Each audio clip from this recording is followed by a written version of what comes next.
If you want real stories from feminine business owners making quiet, deeply powerful moves in the world, this episode is for you. In episode 2 of the Messy Magic mini series exploring the feminine economy, I'm joined by the beautiful Mary Lofgren.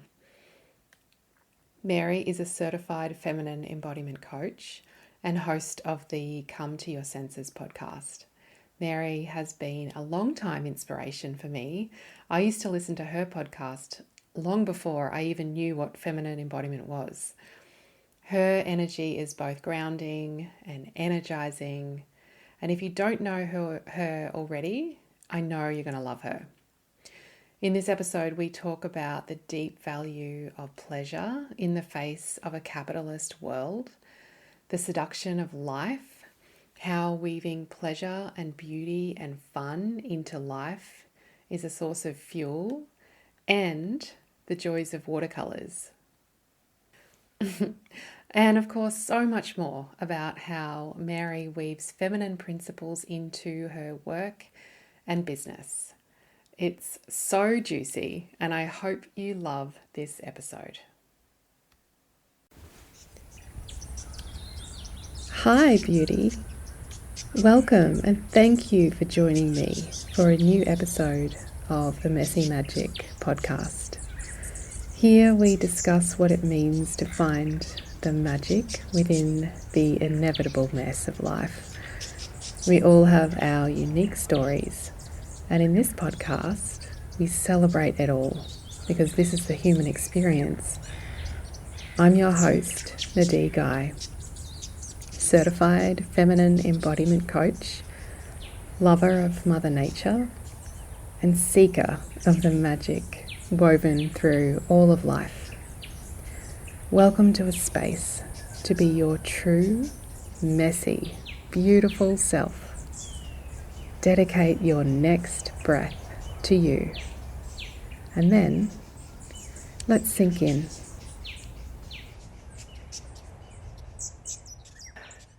Thank you, Mary, so much for joining me today.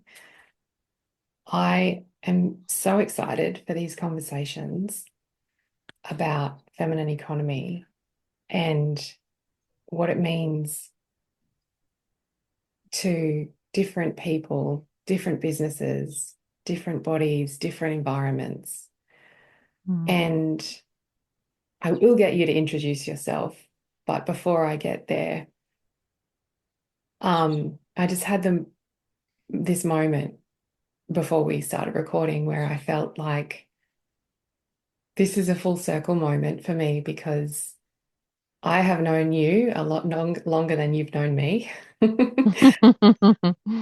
And you really were my introduction into the world of feminine embodiment. And as a result, the idea of a feminine economy and feminine ways of doing things in the world in terms of feminine energies. And I'm sure I had other influences, but if I had to list priorities or things that influenced me, you would be one of the biggest ones. So I'm very grateful for you and for your work in the world, and I'm honored to have you as a guest on this podcast and to share you with anyone who might not have had the pleasure of coming across your work yet. So thank you. And before I continue gushing, can you please tell us a little bit about, I guess, about your work and sort of how you got to where you are today as well, in terms of work and any insights or reflections you have about how you weave the feminine into your business. Well, first of all, thank you so much for that beautiful introduction. I'm so incredibly honored and, just right off the bat, just see so much interconnectedness of women who have introduced me to feminine embodiment and saying yes to that in myself and sharing that with the world and you saying yes to it and just the way that this energy we call the feminine is so much bigger than us and has a really magical magnetic way of working. So I'm really honored to be a part of that. And I am I'm currently in my home in Northern California, where I'm so very happy to dwell, the ancestral land of the Ohlone people. And I am a podcaster, I'm a feminine embodiment coach, I'm a retreat facilitator, and my work is called Come to Your Senses. And so I work with women to help restore connection to their own inherent sacredness and self trust and self worth through the wisdom of the body. And what I think makes my work unique, or the flavor of embodiment that I'm most drawn to, is a path to embodied presence that's laden with pleasure and beauty and fun and charm and magic and meaning, and really restoring uh, our natural rhythms. I feel like that's a big part of my work is, in addition to unlocking our potential, which is, such a part of like the coaching nomenclature. It's really restoring permission to be in alignment with the body, with nature, with what delights us. And that in itself inherently unlocks our potential in small and grand ways. Amazing. And I feel like the idea of this interconnectedness and kind of almost the ecosystem of the body and reconnecting with ourselves, unlocking our potential, is also a reflection of the world. Like it's almost a metaphor for the body of this planet that we live on and how we Mm-hmm. are all connected. Everything is connected. And by kind of returning to the natural order of things in whatever way we can, in whatever that means in the moment, is a way to kind of reconnect with our natural kind of way of being and the Earth's natural way of being and um, uncovering even more potential in the world and the economy. I Mm-hmm. think that's a beautiful metaphor. Um, Mm-hmm.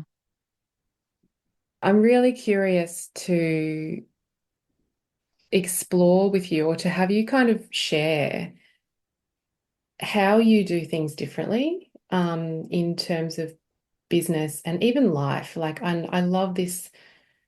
I love that you weave beauty and pleasure and joy and fun into everything that you do because I feel like for a long time, um, work, generally we don't associate work and business with fun and pleasure and beauty and joy and all those amazing things that we as humans have the privilege of experiencing in life. Um, and so I love almost having the permission to bring these things into business.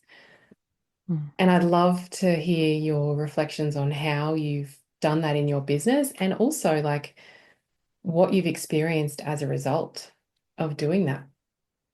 Mm-hmm. Mm-hmm. Yeah, well, a big part of my journey was a chapter of my life where I was both a student and an employee at Mama Gina's School of Womanly Arts in Manhattan. And a lot of people know her as Regina Thomas. She's an author and a teacher.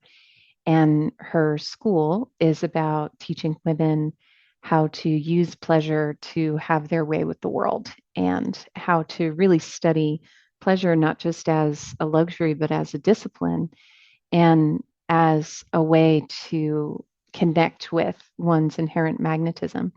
And so I worked there for several years, and that was such a big lesson for me around the value of pleasure and the way that, because I've worked in corporate offices, I have a background in skincare. And so I've worked in spas and salons, but also in corporate uh, kinds of settings. And, to have days where we were behind in sales and School of Womenly Arts, it's like we're learning pleasure. So pleasure was really our guiding force. And so we'd have like lingerie day where the staff would come in and we would dress in our fabulous lingerie and work in our fabulous lingerie, and it's like the effervescence that would emerge from that, which is so incredibly magnetic, and it really programmed in me that value of pleasure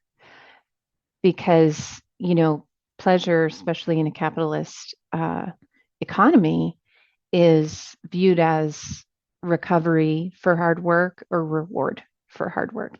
And that recovery is not even pleasure, it's numbness and it's down regulation from the extreme hyper arousal that brings us somewhat close to baseline, but still not connected to a healthy baseline of energy. And I share that because a big part of just my own personal development, but also the development of my work, has been around understanding the feminine nervous system and how that contributes to our thoughts and our feelings and our beliefs. And, you know, especially as it pertains to the economy and to capitalist systems, what we believe is true about ourselves based on our ability to hustle or to work hard or to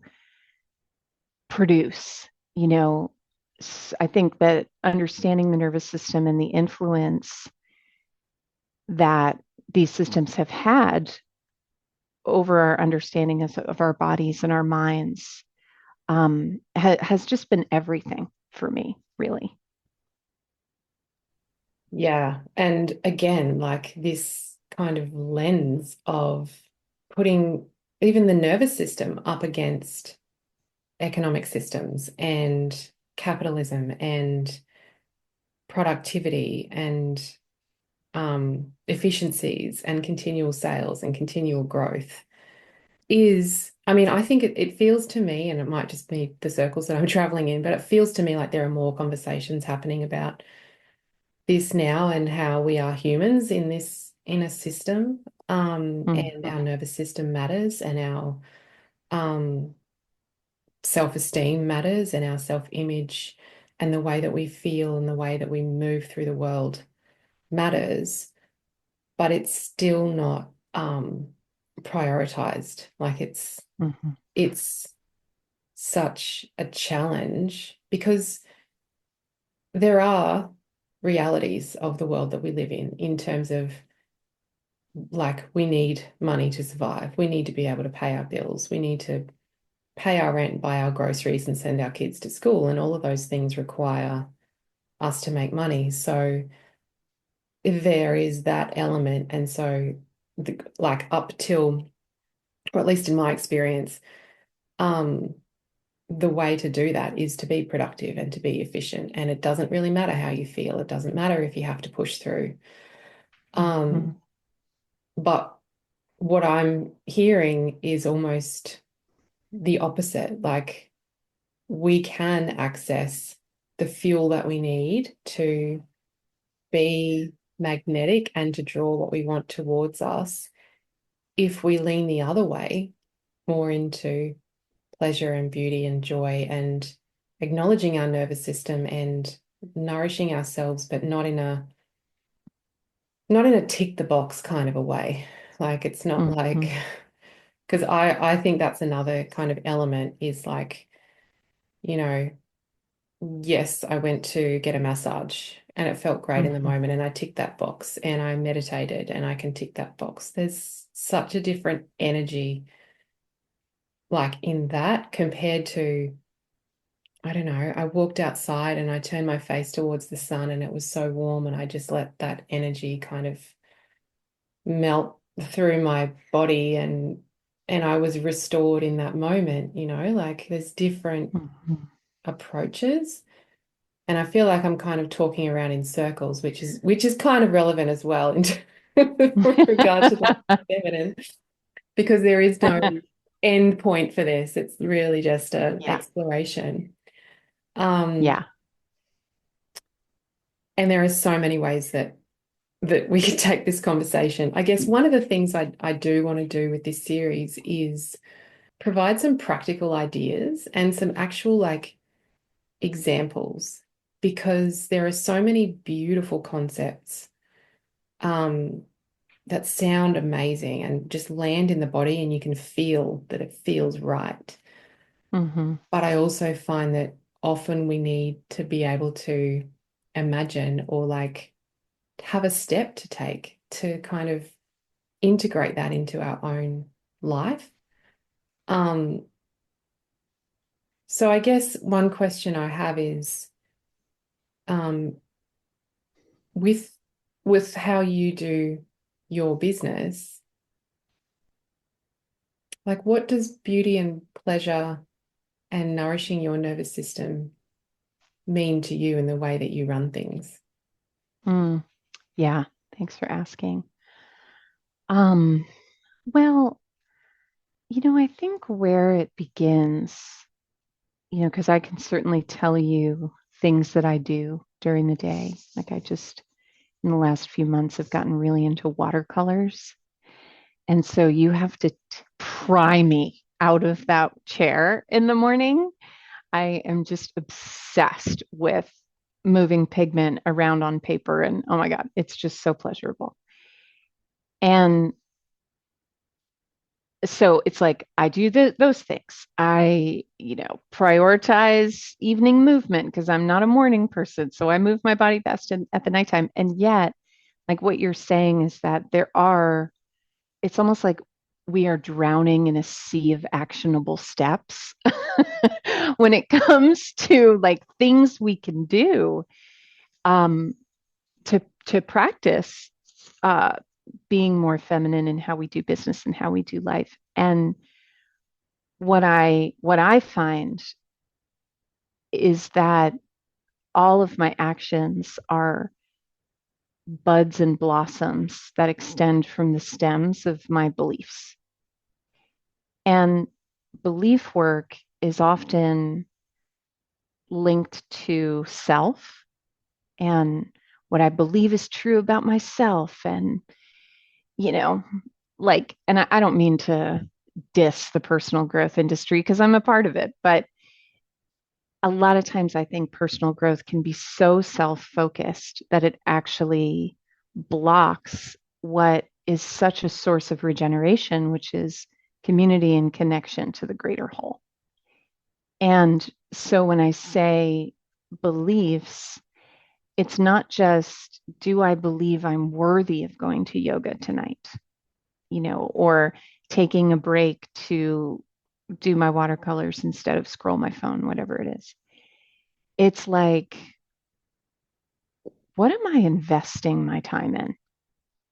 Like everything that grows is a result of an investment or a divestment, financially, time wise, resources. And so when I talk about the beliefs that stem my behaviors and my ways of showing up in the world, and for listeners, like an actionable step that I think walks it back beyond just more things that we can do to what is really going to create a shift at the root level so that our behavior changes. I think that, like for me, that has just been everything is belief work. And again, not just beliefs about self, but beliefs about my values, what matters to me, and just what I put my trust in. Because divesting from traditional capitalist and marketing structures has certainly cost me in terms of profit margin and, you know, massive scalable growth and things like that.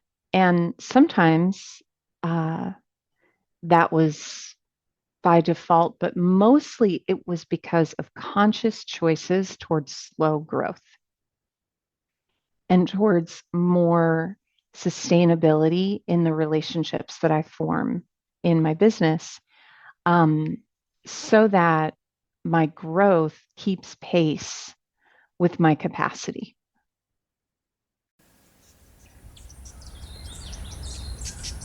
What if the key to being more magnetic is not creating more or being more, but leaning into what makes you feel really good? I've been playing with this question and mindfully infusing my business with pleasure and beauty, and it's had such a profound impact on, well, everything. And I wanted to create something that invited other women to do the same. So I created a free 5-day pleasure infusion for the woman who's open to asking the question, what might be possible if I focused less on doing all the things and more on dropping into ease, fun, and play? It's 5 daily emails with a small but potent exercise to invite you into more pleasure in your business. You can sign up for free at nadiguy.co/pleasure infusion, and you can check the link in the show notes.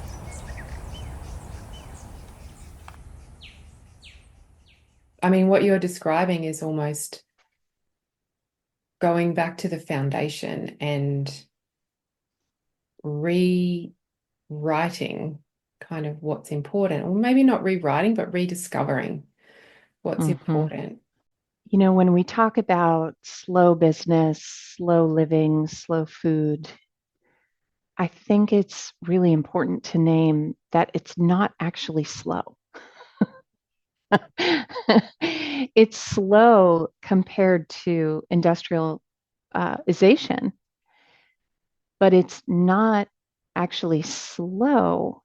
And when I talk about the belief work and what we put our trust in, it's like, even though there are ways that I can scale and industrialize my business in a way to probably make fast profit, and I've done things like that in the past, I deeply trust in the wisdom and the rhythms of nature. And I trust nature to hold me in my financial life, in my health. And so when we talk about, you know, slow business and our beliefs and things like that, when I hear slow, I get scared because I'm like, I don't have enough time to begin with. And now you're telling me to slow down, you know? And this rediscovery process, I think, is just a process of untangling and liberating ourselves from the way we've been programmed to be around business, around speed, around rhythms, and just reclaiming some self sovereignty around that. Yeah. Yeah. I've not really thought about that before in terms of slow not being slow. Like, Mm-hmm, it's almost like slow is actually just the natural way of being. mm-hmm, But when you hear the word slow, it kind of does have some baggage, depending on, I guess, what your experience of it is. And just to reflect on what I'm experiencing as you're speaking, like it feels like, um, yeah, like a dismantling of the beliefs that we've kind of internalized that we have to have a giant profit to have a successful business. And what does like a successful business means that you are having profit and the maximum amount of profit and the maximum amount of um, revenue and sales and impact.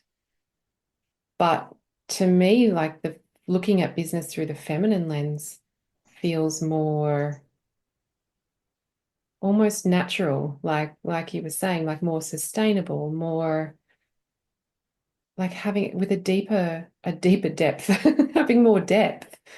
Yeah. Um, and to come back to something you said earlier about community and collaboration, not just thinking about how can I get the most out of everyone out of me, or out of everyone around me, or how can I kind of like, where can I hire the cheapest person Hmm. so that I can maximize my profit? But like, instead of that lens, it's more, how can I be a part of a system that is actually supporting everyone, not just Hmm. myself? Yes, I get to be supported. Yes, I get to feel nourished and held and lit up.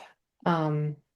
But also I get to be a part of an ecosystem of souls that is kind of doing this together. And that, again, is not really what we've been told or taught. Hmm. And Hmm. so, but to me, that feels more natural. It feels like I don't want to exploit other people or the land that I'm on or the resources that I have. I always come back to this metaphor of the rising tide lifting all boats. And it just feels like if I Mm. can elevate myself, my business, my well-being in some way, then, and like lift others up at the same time, that is the ultimate, um, I don't want to say goal because I don't, the ultimate Right. vision for me.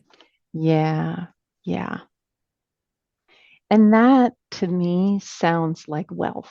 I've seen these bumper stickers around that say, something like when all the air is poisoned, you won't be able to breathe your money. Or like when all the food is gone because the earth is scorched, you can't eat your money. And I agree with that. And I think, and I'll say like, just to share some of my own vulnerability around this, like this is my own personal belief that like there are people in the world, I think, who have figured out ways to live in alignment with vision and values and also be extremely prosperous. And I am working on in myself this belief that it has to be either or. And it's like I want to just name that out loud because I notice this little part of me that's like trying to hide that. But the truth is, I'm still working that out and I'm still working on it in myself. But one of the things that I'm really working with is the ways that, uh, like, what true prosperity feels like to me. Because there have been times in my life where I've had lots of money. In fact, the time in my life where I had the most money, I think I was the most spiritually depraved and so miserable and unhappy and lonesome. And there have been times in my life where I've had very little money, but been rich in community and rich in, the relationship. Like today, I had a difficult thing come up and I needed some support and encouragement. And I reached out to my community and I just had like 12 text messages. And, you know, I could have paid for therapy or I could have paid for something to work on my mental health or whatever, or, confidence. But all of that is just to say that I think the relational piece is often such an underdeveloped, under looked at resource of true wealth. Absolutely. And I just want to, I guess, pause for a moment and thank you for your vulnerability. And this is something that I'm so honored to be witness of when when women, when other people are able to speak a truth that is uncomfortable, and Mm-hmm.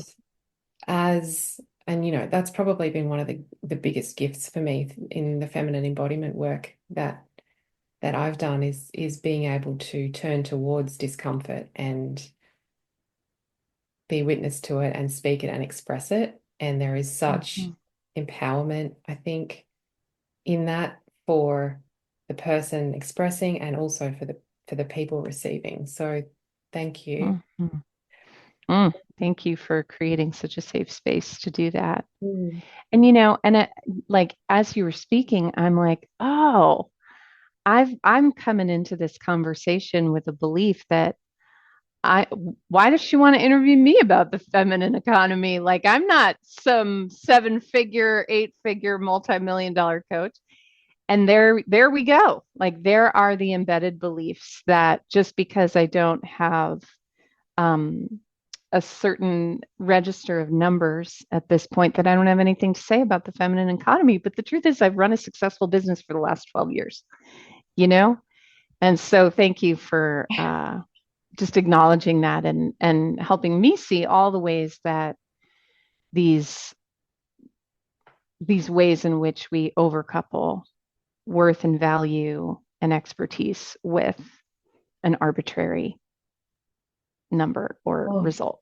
and isn't that kind of at the heart of so many issues, I think, is equating success, or not even success, but value and worth with um I don't know if it I mean I want to say money, but I don't know if it's just money or something else. But it feels there is so much tied up in how big a profit you can make for your business or how big your business is, especially Mm-hmm, when you run your own business and you identify as a big part of it. You might not identify as your business, but you have a really strong relationship with it. Then there is this kind of connectedness between you and your business, um and there can be a real relationship with your sense of worth based on how your business is perceived. mm-hmm. And I also want to come back to your reflections about, there's a few, but wondering why, if you're not earning like seven figures in your business, you should be considered an expert. I think a lot of people could relate to that as well. And um, you are like, your work is of such high value in the world. And I want as many people about it to know about it as possible. So the fact that you can feel like Mm, this element of um, uncertainty about being able to speak on it, I think is a real reflection mhm, of the world that we live in. mhm, mhm. Yes, absolutely. And uh,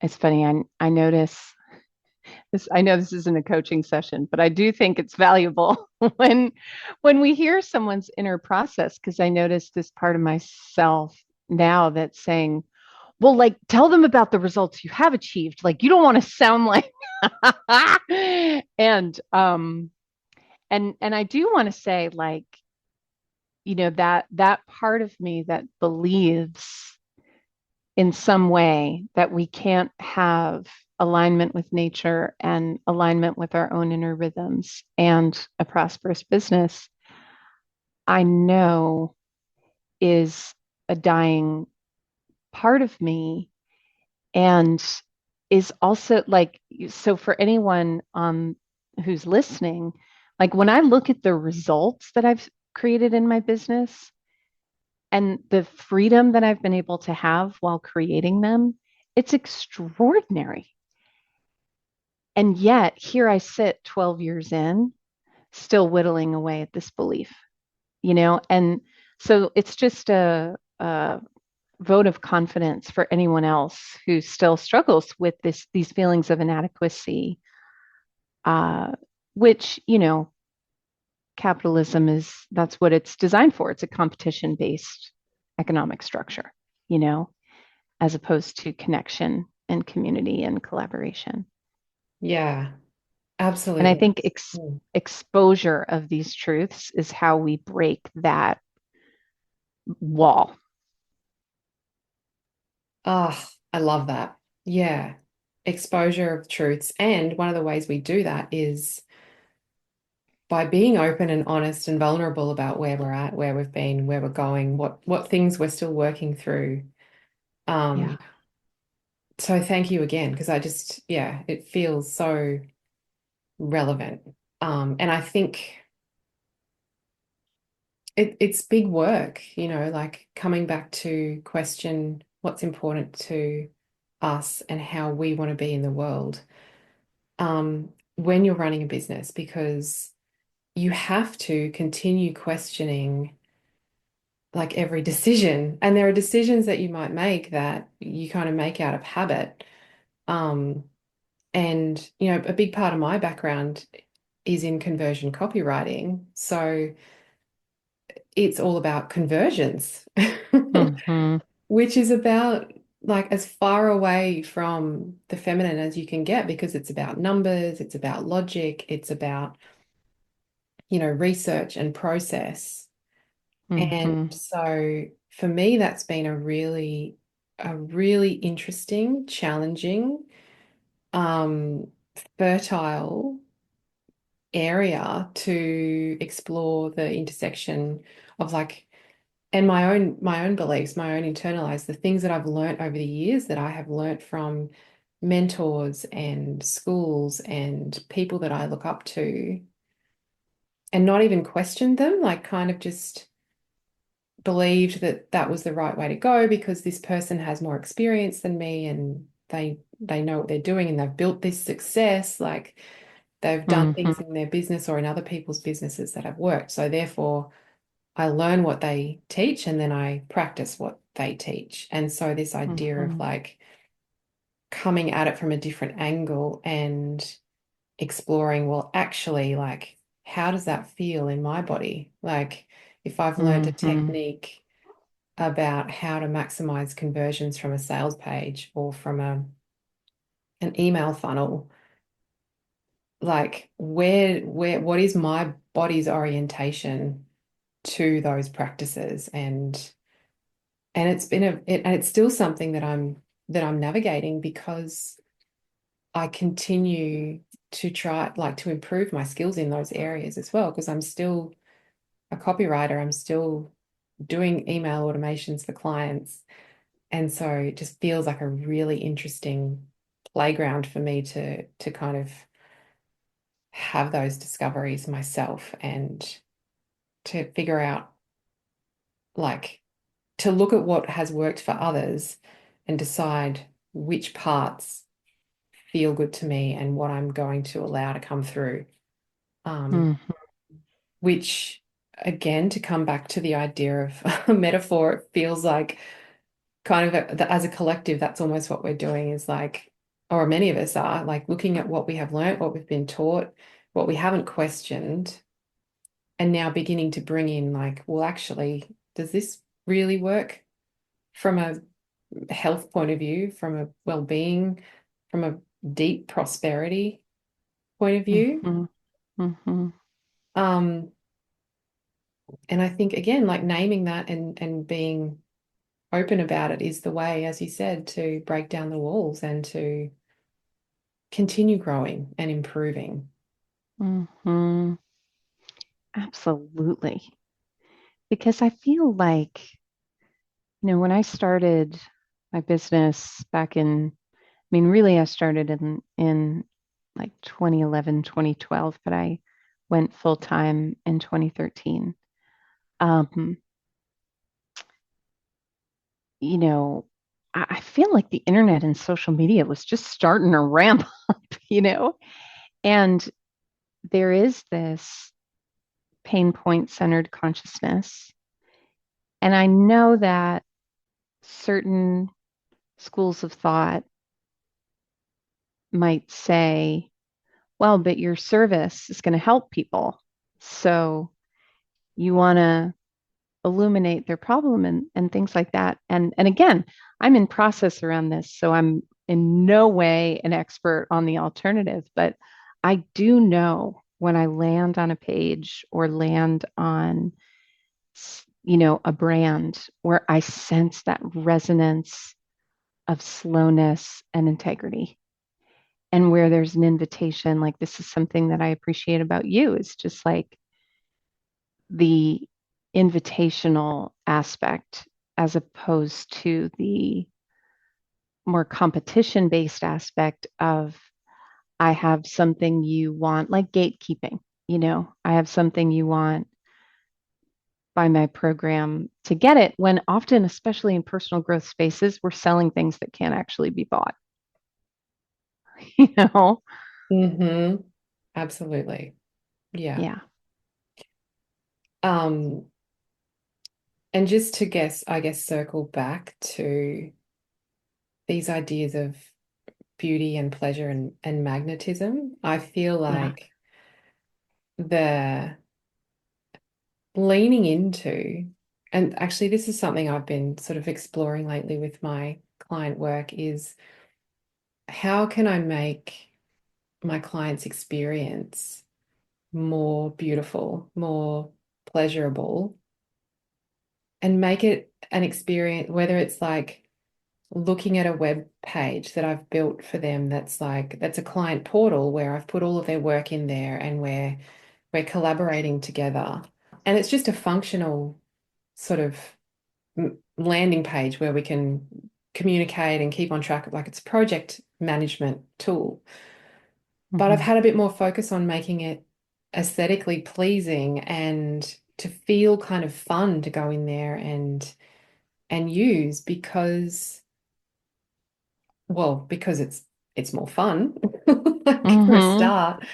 But also, like, I think it's a way of making things work better as well, because if we like using it, then we're more likely to come back and use it again. So I've been exploring these ideas of, and that's just one example, but like leaning into how can we make things more fun? How can we bring more pleasure in? How can we make something more beautiful where maybe traditionally it wasn't, or like you Mm-hmm. don't really think of it being that way? And this isn't a cutting edge concept. Like like that's one of the things that the iPhone does really well, is it makes your experience pleasurable to use it. Mm-hmm. But I think there's a way that we can do it that, like, is intentional from a magnetism point of view as well, and kind of making it feel good in the body from all the angles. And I feel like this is a really interesting kind of, I don't know. It's a really interesting place for me to be at the moment, and to think about which platforms do I want to use that feel beautiful, and what can I send my clients as a gift that is just something that brings pleasure to their day. Um Mm. and and the reason I guess I started thinking and talking about that just now is because from that, to me, feels more magnetic and like drawing in what you want, rather than coming at from the other angle of like, well, how can I get as many eyeballs as possible and use these conversion techniques and then whittle it down, and eventually I'll have like 2% conversion rate, and Yeah. like pulling those Yeah. people in, and like you said, focusing on pain points or whatever the tactic is. It's like there's two different kind of ends of the spectrum. Yeah. Mm. Yes. It reminds me of this quote by Louis Schwartzberg that says, beauty and seduction are nature's tools for survival because we will protect what we fall in love with. And sales is a seduction. And like, what is more seductive than beauty? And my the kind of the roots of my work are in seduction. I used to have a body of work called Seduction as a Spiritual Practice that took seduction out of the context of just a manipulation game of getting what you want between lovers, to just the seduction of life, and life as our greatest seduction and owning our powers of magnetism and attraction through authenticity. And, beauty speaks to a part of us that's pre-verbal, that's connected to an ancestral way of communicating. Beauty is one of the first ways that we were able to communicate as a species in a sophisticated evolutionary way, saying please and thank you and I love you. And, beauty is a gesture and a language that communicates all of that. And so when it comes to the client experience, that's absolutely one of my greatest values, almost too much. I spend so much time refining and perfecting. I'm a Virgo, so it's kind of my nature. But, you know, to me, beauty is the signature of the sacred, you know, and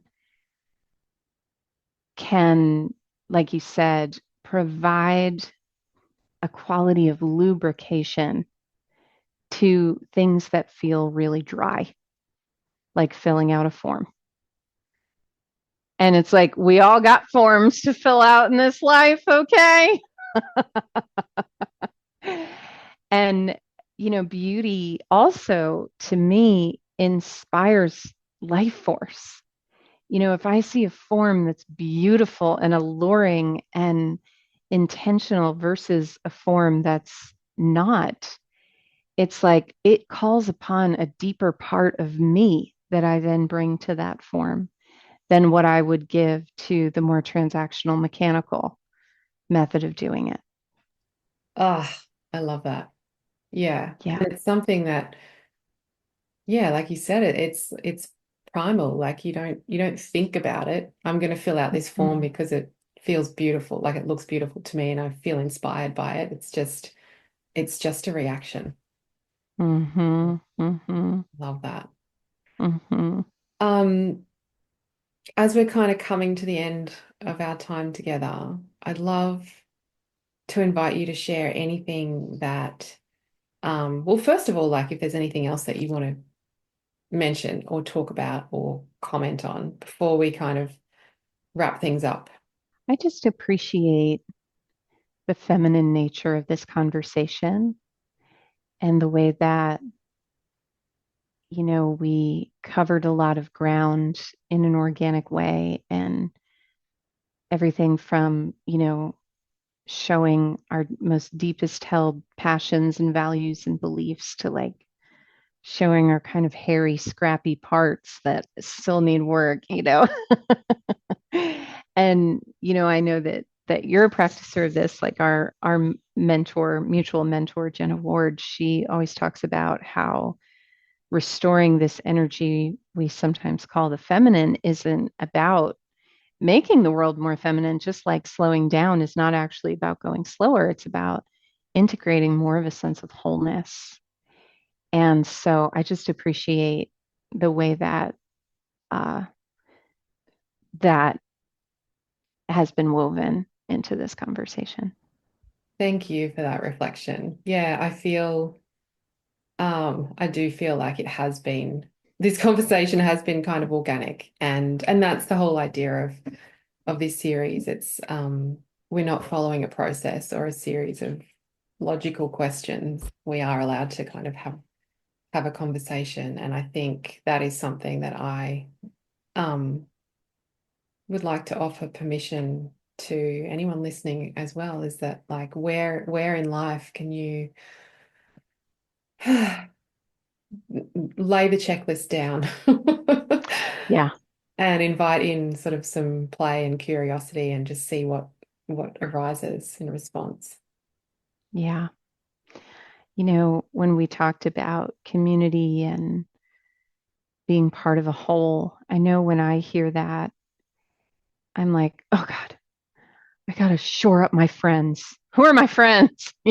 I gotta go out for coffee with people more. But, I feel like what you just described is this model of partnership with not just what I want to create or what the checklist demands of us, but what wants to be created through us.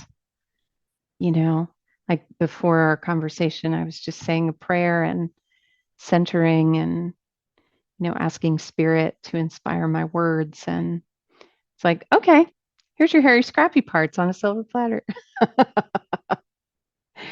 And, when I said, like, I trust nature with my business, with my image, with my life, like, that's what that is. And so I appreciate the opportunity to share and to be in this playful sandbox with you.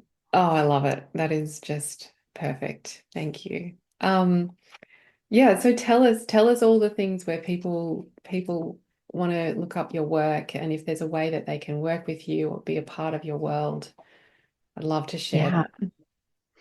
absolutely. So I have a podcast called Come to Your Senses with Mary Lofgren, where we explore how to live with more richness and radiance through the joy of beauty, the wisdom of the body, and the splendor of the senses.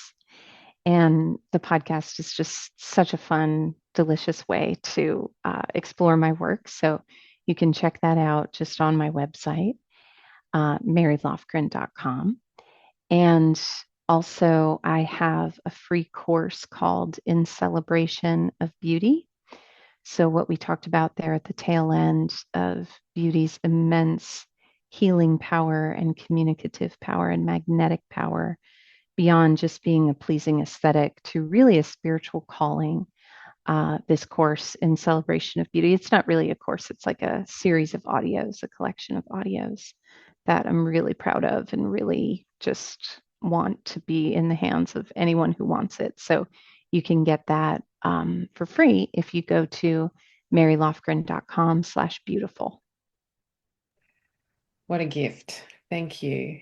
And I just, yeah, again, want to say to anyone who hasn't been in your world, like, now's the time. What are you waiting for? Go check her out because she's Yes. unbelievable. And And I do also have coaching, and I have a beautiful membership community called The Sanctuary, where we take some of the themes that are presented on the podcast and enact them in real time and practice them together. And if you're looking to just plunge into the first pool of contact with me, podcast and the audio collection are great places to start. absolutely. And I can attest firsthand to the incredible depth within your beautiful membership, the Sanctuary. And um, it is, again, it is such a gift. And yeah, the Sanctuary is just a place of depth and beauty and connection. And the content that you have in there is so well thought out and it's just beautiful. And every time I come into contact with it, it just feels like filling my cup. It feels like Mm, sunshine on my face and it feels necessary. Um, mm, and so I have no hesitation recommending the Sanctuary to anyone who might be curious about it as well. thank you. I appreciate that very much. So thank you so much for joining me. It's just such an honor and a privilege to have you on my podcast. And yeah, we'll catch up soon. My pleasure. Thanks for having me here. Thank you so much for spending time with me today. Your attention is so precious, and I'm honored to have had a glimmer of yours. I'd love to hear what resonated with you. You can email me at hello@nadiguy.co. Don't forget to subscribe in your podcast player so you don't miss upcoming episodes. And please feel free to share this episode with the person that you thought of as you were listening. If you enjoyed today's episode, I'd love to invite you to leave a rating or review for the Messy Magic podcast. I'd be so honoured. Until next time, have a magical day.